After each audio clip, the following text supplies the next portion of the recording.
श्रियकान्ताय कल्याणनिधये निधयेतिनाम् श्रीवेङ्कटनिवासाय श्रीनिवासाय मङ्गलम्। लक्ष्मी सविभ्रमालोकसुभ्रूविभ्रमचक्षुषे चक्षुषे सर्वलोकानां वेङ्कटेशाय मङ्गलम्।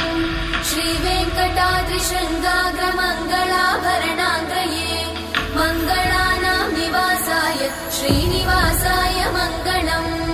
सर्वावयव सौन्दर्य सम्पदा सर्वचेतसां सदा सम्मोहनायास्तु वेङ्कटेशाय मङ्गलम्।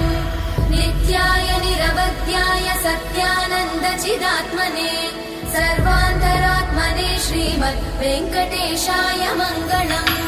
स्वतः सर्वविदे सर्वशक्तये सर्वशेषिने सुलभाय सुशीलाय वेङ्कटेशाय मङ्गलम्।